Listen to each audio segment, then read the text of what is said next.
특별히 또 이번 달에 우리 온누리교회 프라미스 청년들과 함께 또 예배드리게 됨을 감사합니다. 5월은 무슨 달이에요? 가정의 달에 5월 달에 어린이 주일, 어버이 주일, 스승의 주일, 또 보니까 부부의 날도 있고 그러더라고요. 그러니까 5월은 또 우리가 1년 살면서 가정의 중요성을 한번 또 생각하고 기억해 볼 수 있는 그런 달인데, 특별히 이번 주일은 저희 교회가 어버이 주일로 또 이렇게 지킵니다. 어버이 주일을 지키는데 또 우리 온누리교회 우리 청년들이 한 달에 한 번씩 무작위로 오는데, 그래도 이번 달에는 어버이 주일에 등대교회 예배 참여해서 우리 성도들에게 또 꽃을 좀 달아드리고 선물도 좀 하고 그랬으면 좋겠다 하고 이렇게 함께 예배하러 오신 여러분을 환영합니다. 혹자에 의하면 기독교는 부모를 공경하지 않고 효도하는 종교가 아니라고 합니다. 왜냐하면 기독교인들은 유교 사상이 강한 우리나라에서 부모님이 돌아가셔도 제사를 드리지 않으니까 기독교인들은 부모 공경을 하지 않는 불효의 종교라고 얘기합니다. 그러나 여러분, 그렇지 않습니다. 기독교는 오히려 어떤 종교들 가운데 효도하는 종교입니다. 특별히 기독교는 부모님이 생전에 살아 계실 때 부모를 공경하고 효도를 강조하는 가르침이 성경에는 굉장히 많습니다. 어느 정도였냐면 구약시대는 부모를 경홀히 여기는 자는 뭐라고 하는 줄 아십니까? 저주를 받을진대. 그리고 부모를 치는 자는 반드시 죽으리라. 죽이라 그래, 죽이라고. 우리 예수님은 얼마나 부모에 대한 공경이 지성이었냐. 예수님이 하나님의 아들 메시아로 이 땅에 오셨는데도, 하나님이신데도 사람의 몸을 입고 있는 동안에 부모를 봉양했고, 아버지 요셉, 아버지의 직업 목수의 일을 도우면서 겸손하게 부모를 잘 봉양했던 분이 우리 예수님입니다. 그리고 이 평소에도 부모를 봉양했던 예수님은 마지막 십자가에 피 흘려 죽으면서까지 부모를 봉양하는데, 자신의 가장 믿을 수 있는 제자의 사도 요한에게, 요한아, 내 어머니가 바로 내 어머니다. 그러면서 이제 나는 십자가를 지고 죽음을 당하고 3일 만에 부활하여 하나님 나라로 가는데, 이 땅에 사는 동안에 요한복음을 기록한 사도 요한 그래도 내가 생전에 나를 애제자라고 나를 따랐던 요한 내 어머니 마리아를 내 어머니처럼 잘 공경하라. 그렇게 마지막 죽음의 고통스러운 순간에도 제자에게 어머니 공경을 부탁을 했습니다. 그리고 오늘 본문에서도 예수님의 사도인 사도 바울은 내 아버지와 어머니를 공경하는 것이 약속에 있는 첫 계명이라고 말씀하십니다. 내 아버지와 어머니를 공경하는 것이 뭐라고요? 약속이 있는 첫 계명이라고 얘기하는 거예요.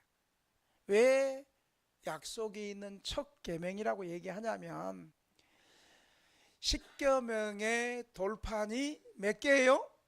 2개라고 얘기해 보세요. 몇 개예요? 온누리교회는 안 가르쳐줘 이런 거?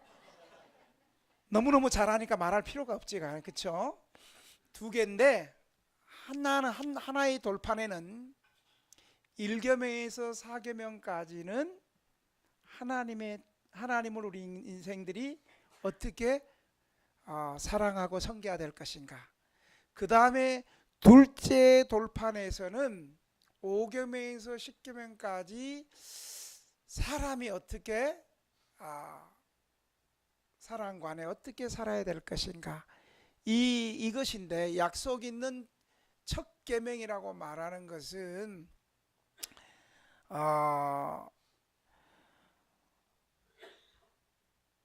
첫째라기보다는, 약속 있는 첫 계명이라고 하는 것은 계명의 중요성의 첫 번째라는 거예요. 계명 중에서 다른 계명이 중요하지 않다는 것이 아니라, 다른 계명도 중요하지만 이 첫 계명이라고 말하는 것은 계명의 중요성에서 첫 번째 계명이라는 거예요. 모든 계명이 다 중요하지만 우리 사회에서 부모 경경 못하는 것들이 어떻게 학교 선생님을 공경할 것이고, 어떻게 직장 상사의 권위를 인정할 것이고, 어떻게 국가에 대한 순종이 있겠습니까? 그래서 약속 있는 첫 계명이라고 말하는 거예요. 모든 계명이 중요하지만 인간이 살아가는 데 있어서 가장 기초가 되는 계명이고 우리 사회의 근간을 이루는 근본적인 계명이 바로 부모 계명이라는 거예요. 하나님과의 사랑과의 관계, 사랑과의 관계에서 가장 기초고 근본이라는 거예요. 사실 여러분, 부모 공경 못하는 사람이 친구들하고 우애 좋다고 말하기 어렵습니다. 부모 사랑 못 받고 부모 공경할 줄 모르는 사람이 전혀 학습되지 않는 사회에서 선생님의 말씀에 순종하기 어렵습니다. 선생님이 뭐라면 왜요? 우리 80년대 부산 사투리 선생님 펴면 와요. 학교 안 다니면 되지. 한번 보따리 들고 가고, 그런 것들이 우리 때는 있었어. 그리고 직장 상사에게도 대들고 받고, 그리고 국가에 대해서도 저항하고. 이게 부모 공경이 안 되면 모든 기초가 근간이 안 되는 거예요. 그래서 이 부모를 사랑하라는 이 부모 공경이 이웃 사랑의 첫 번째 대상이 바로 부모예요. 부모.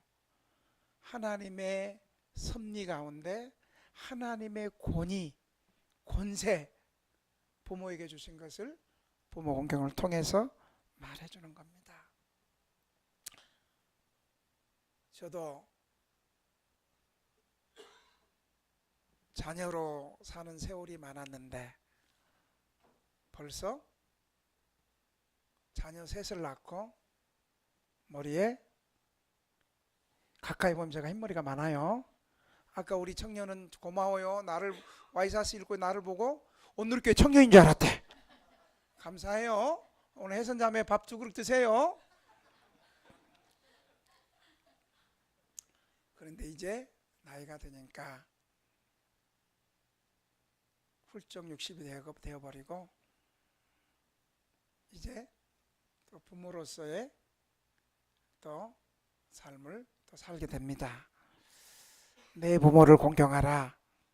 여러분, 왜 예수님이 사도 바울을 통해서 내 부모를 공경하라, 왜 그렇게 얘기했을까요? 그 이유는 부모는 생명과 사랑의 전달자이기 때문입니다. 하나님은 모든 피조물의 생명의 근원이시고 주인이십니다. 그 하나님께서 우리를 생명으로, 사랑으로 우리를 부르실 때에 부모를 통해서 우리를 불러주셨습니다. 그러므로 부모는 하나님이 주신 우리 생명의 전달자입니다. 여러분, 우리가 부모 없이 어떻게 우리가 존재할 수 있겠습니까?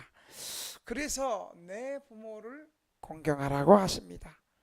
부모는 자식을 낳아줄 뿐만 아니라 기르며 양육하는 사람입니다. 여러분 잘 들어보세요. 저는 동물의 왕국을 좀 간혹 좀 봐요. 동물의 왕국. 제가 또 동물을 사랑하고 강아지를 사랑하고, 그래서 우리는 진돗개하고 늑대개 피가 섞인 믹스견을 우리 교회에서 3, 4층에서는 키우고 있어. 걔 이름이 깜자야. 깜자. 시커매가지고. 그런데 동물의 왕국에서 보면요, 말이나 개나 모든 동물들은요, 난지 일주일 안에 이렇게 어렵게 나오고 지가 걸어다니고 지가 다 해요. 우리 인간은 난지 일주일 놔뒀으면 부모가 안 돌봐주면 아기는 지 혼자 살아가요, 바로 죽어요? 바로 죽어요. 그래서 우리 인간은요, 손이 굉장히 많이 가요, 이 새끼가. 그래서 인간은 이 자녀가 한 4살 때까지 부모가, 이제 부모 대바 청년들, 좀 있으면 또 부모 대바, 이제 곧 이 낳은 자녀들을 한 4살 때까지는 정말 잠도 못 자고 먹을 거 못 먹어 가면서 자녀 위해서 낮과 밤이 바뀌면서 인생에서 3살, 4살까지 부모가 자녀를 위해서 최고의 사랑을 쏟는 기간이 바로 이 사람의 사람. 그러니까 어떤 철없는 사람들은 부모가 해준 게 뭐 있어요? 우리 교회 한번 와봐, 그 사람들 한번.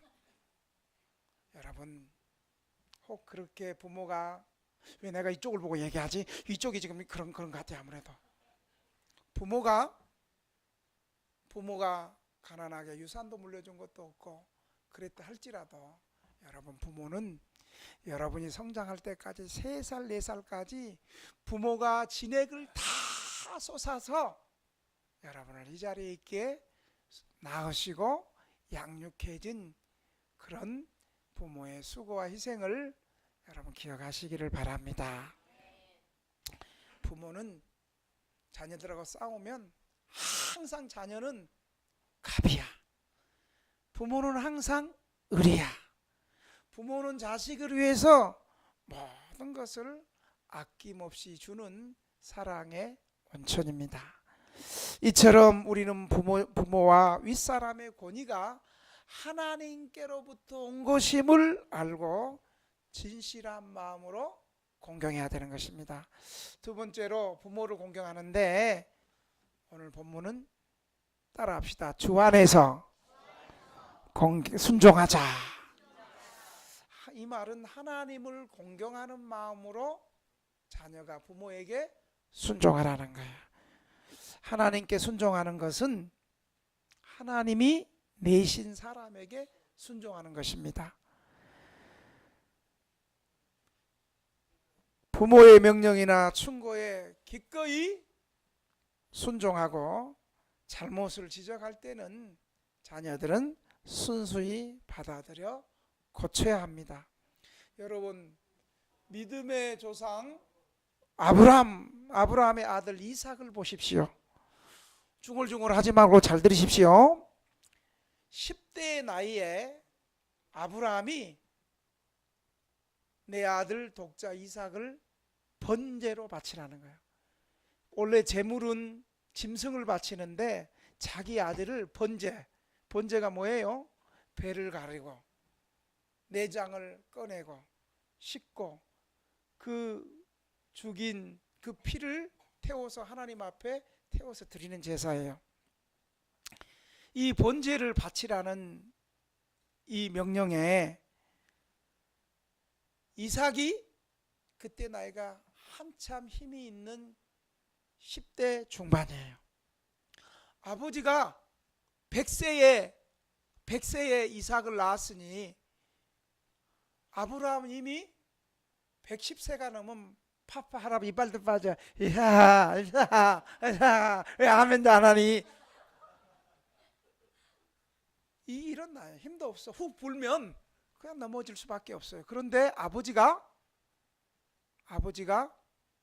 자기를 재물 삼아가 꽁꽁 묶어가지고 자기를 칼로 죽이려고 하는 그 순간에도 자기의 목숨을 내어주는 순종을 이삭이 했어요. 여러분, 이 모습을 보시는 하나님의 마음이 어땠을까요? 하나님의 심장이 터지는 사건이고, 이 모습을 통해서 훗날 예수님께서 갈보리 십자가에서 자신을 죽이며 하나님 앞에 순종하는 그 모습을 우리 하나님은 보셨을 거예요. 아브라함과 이삭의 순종은 하나님의 심장이 터뜨릴 만큼 하나님께 큰 기쁨을 드린 순종이었습니다. 자녀들은 어렸을 때는 부모님께 순종하다가 어느 순간에, 우리 애들도 그래요. 어느 순간에 머리가 커지고 또 공부도 할 만큼 하고 또 세상의 경험이 조금 있어 성장하면 이제 부모님의 말을 온전히 순종하지 못하고, 분명히 한국 사람인데 외놈이 돼가지고 왜요 하더라고. 그래서 여러분, 순종에는 세 가지 법칙이 있어요. 우리 청년들만 한번 따라해 봅시다. 청년들, 우리 각 결혼한 분들도 우리 청년이니까 같이 한번 따라해 봅시다. 순종은, 청년들 희망이가 이렇게 없어요. 밥 안 줘, 밥 먹기 힘들어. 그렇게 순종해가지고 순종 얘기하는데 순종을 그렇게 하면 되겠어요? 순종은 즉시 순종하자. 순종은 어떤 마음으로 해야 될까요? 즐거운 마음으로, 이렇게 따라합시다. 순종은 즐거운 마음으로 하자. 자, 마지막 세 번째 순종은 어떻게 해야 될까요? 하고 싶으면 하고, 내게 유익이 되면 하고, 손해가 되면 안 해야겠죠? 지금 25명은 예했어. 속으로 지금 5명만 좀 아니했어. 한번 따라합시다. 순종은 평생 끝까지 순종하는 것이다. 그러면 순종의 세 가지 원칙이 있어요. 순종은 즉시 하는 거예요. 여러분 보세요.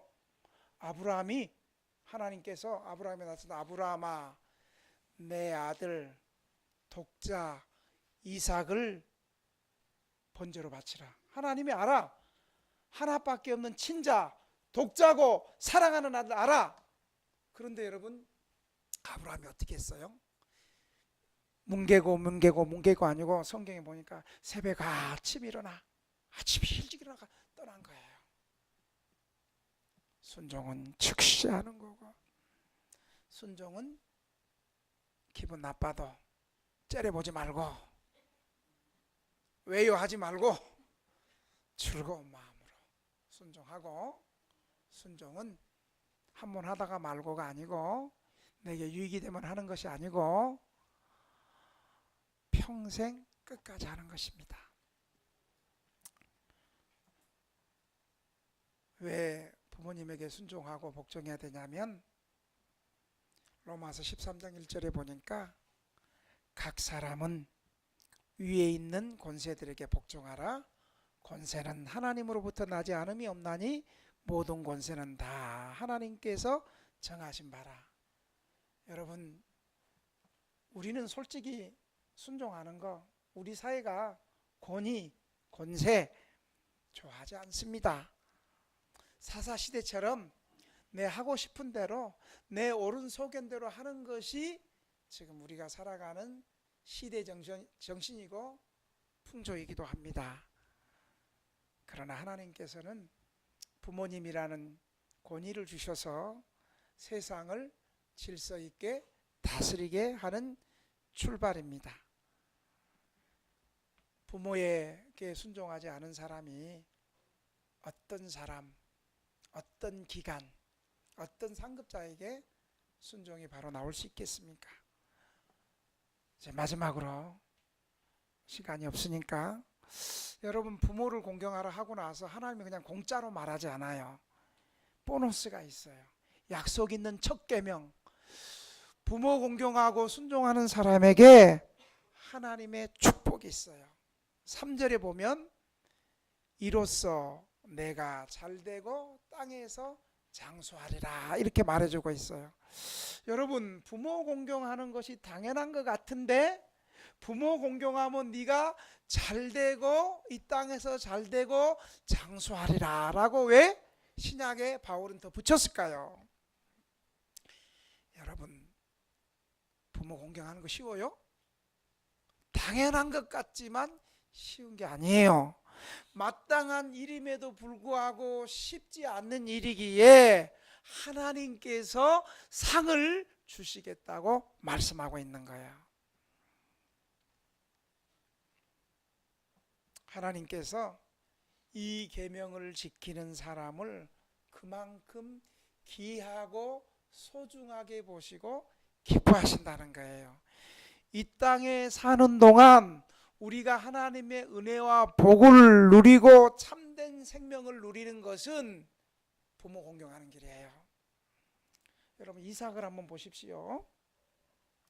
자신의 생명을 걸고 부모에게 순종했더니 창세기 22장 사건이거든요. 그런데 창세기 26장 수십 년의 시간이 지났어요.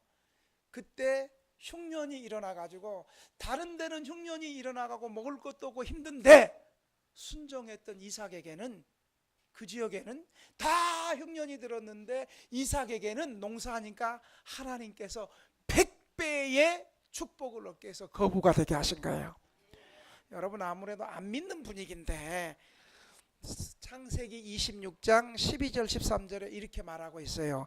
이삭이 그 땅에서 농사하여 그 해에 100배나 얻었고 여호와께서 복을 주심으로 그 사람이 창대하고 왕성하여 마침내 거부가 돼요. 부모 순종했던 이삭에게 하나님이 창대하게 하고 거부가 되게 하는 그런 축복을 주신 거예요. 여러분, 하나님께서는 축복해 주실 때 우리처럼 쪼잔하게 축복하지 않은 거예요. 하나님은 축복해 주실 때 이자를 붙여가지고 왕창 축복해 주시는 거예요. 아멘 안 할 줄 알았어. 아멘이 없으니까 축복이 없는 거예요. 뒷북 쳐도 하나님께서 우리 하나님은 기본이 30배, 60배, 100배예요. 우리가 조금 헌신해도 하나님 기본이 30배, 60배, 100배예요. 그런데 우리는 믿음이 없어서 조그마한 11조 아까워가지고 그냥 벌벌벌벌 떨고 그러지 마. 우리 하나님이 기본이 30배예요. 아멘. 불쌍하게 해도 사실이에요. 여러분, 저희 가족도 7남매예요. 7남매 3남 4녀. 제가 막내거든요.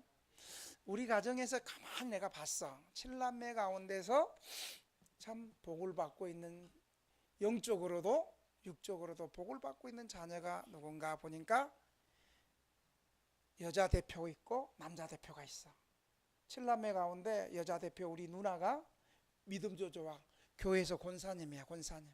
그런데 저희 누나는 늘 부모님 잘 찾아뵙고 부모님에게 물질로도 잘 섬기고 마음으로도 잘 섬기고.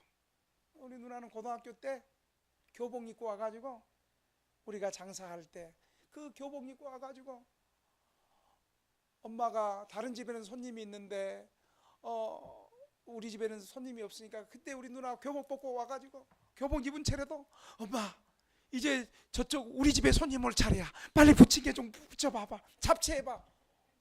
그 우리 엄마가 한 소리예요. 직접 제가 들었어요. 근데 진짜로 우리 누나가 그렇게 하고 나서 보니까 그때부터 손님 쑥 와가지고 그날 장사가 너무너무 잘 되고. 여러분, 어렸을 때 잘 섬긴 그 고등학생 그 딸이 그때만 잘했겠어요? 평소에 잘한 사람은 여러분 계속 잘해요. 여러분, 기도도 평소에 기도하는 사람이 환난 날에도 기도해. 어려운 당할 때도 기도해. 평소에 잘한 사람 하나님이 축복하셔. 저희 누나가 성인이 돼도 가장 부모님에게 물질로도 잘하고 특히 마음으로도 부모님의 마음을 기쁘게 하고. 그러니까 우리 칠남매 가운데서도 가장 잘 살더라고요. 믿음의 복을 받고, 또 남자 대표 저잖아요. 일단 목사가 됐잖아. 할렐루야. 네? 권사보다도 목사가 됐잖아. 더 큰 축복이잖아. 진짜로 믿어요, 목사의 축복을? 우리 아들을 안 믿을지 모르겠지만 믿어. 여러분, 저는 딱 보면 의리가 있어 보여요, 의리 없어 보여요? 믿음이 있어 보여요, 믿음 없어 보여요? 고맙습니다. 계속 오세요, 우리 교회. 여러분, 35년 전에 저희 어머님, 저희 아버님 돌아가시고 환갑잔치를 하는데 형님 누나들이 자기 살기 바쁘니까 환갑잔치를 안 하려고 그러는 거예요. 그때 학교 선생님도 있었고, 우리 형제 가운데 대기업 다니는 사람도 있었고, 학원 원장도, 피아노 학원 원장도 하는데 서로 안 하려고 그래요.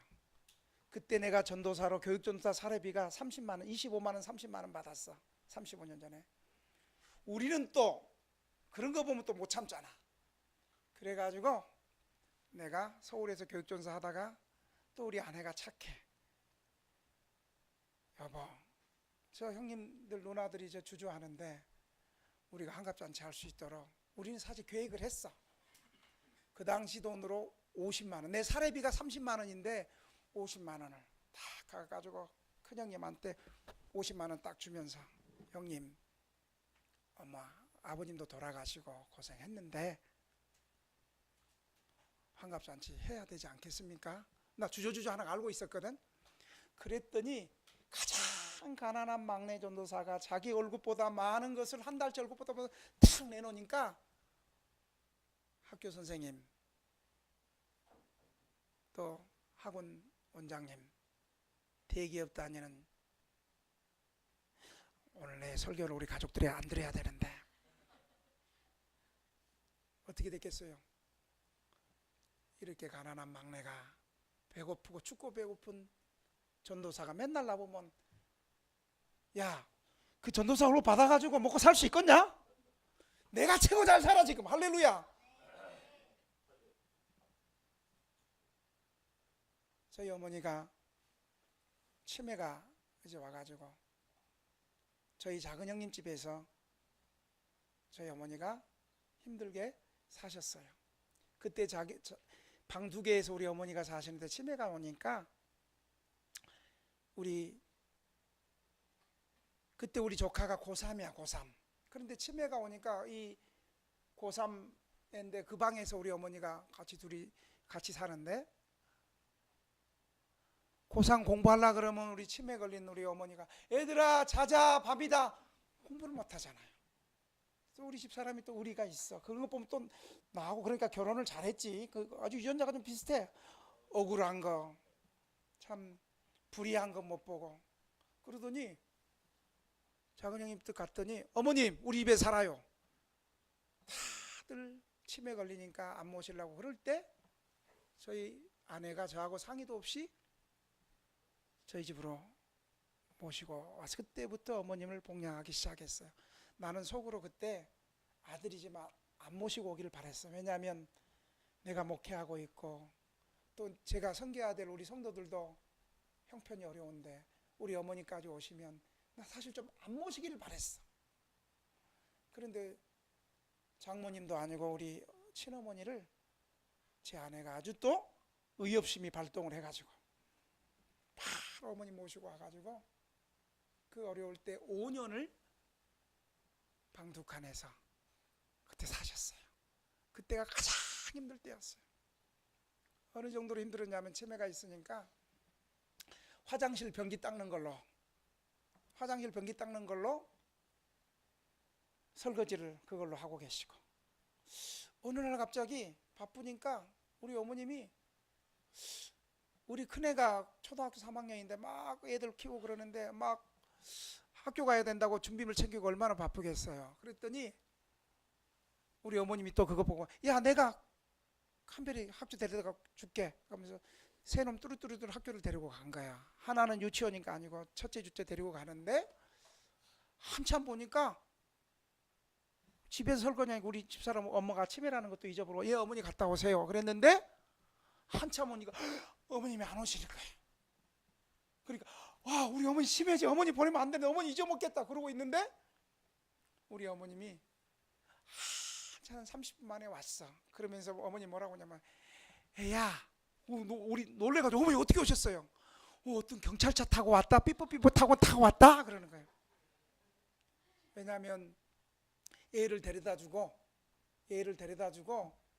이제 집에 와야 되는데 이 치매 어머니가 길을 못 찾고 이리 갔다 저리 갔다 헤매니까 그때 경찰이 어머니 할머니 딱 경찰은 감이 오잖아. 이분 집 못 찾는 집 어디에요 하니까 집 모른대. 그랬더니 또 어머니 아들 이름 아냐고. 우리 깜빡깜빡 잘 있는 분인데 우리 아들 김장옥 목사 등대교 그걸 또 얘기했어요. 그래서 요즘 우리 경찰 정보력이 얼마나 좋아요. 뚜두두 김장옥 목사 딱 치니까 바로 저희 어머님은 경찰차 타고 택시비도 안 내고 경찰차 타고 우리 집에 오신 분인데 94세까지 저희 어머님 이렇게 사시다가 돌아가셨고 하여간 저는 얘기합니다.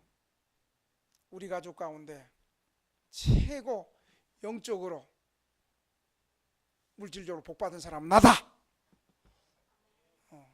그 오늘교회는 아멘 하는데 왜 등대교회는 아멘 안 해? 사랑하는 성도 여러분, 부모가 앉아있는 높은 자리는 주님께서 주신 것입니다. 주님께서 부모에게 주신 주님의 영예의 일부를 부모에게 나눠주신 것입니다. 그러므로 부모에게 복종하는 것은 가장 높으신 하나님 아버지를 공경하는 한 걸음이 되는 것입니다. 여러분 솔직히 우리끼리 말해봅시다. 보이는 부모에게 공경하지 않으면서 보이지 않는 하나님을 공경하는 게 그게 말이 됩니까?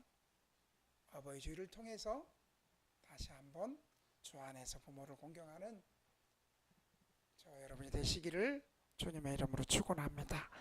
주님 오늘 저희들에게 은혜 주신 것 감사합니다. 말씀대로 살아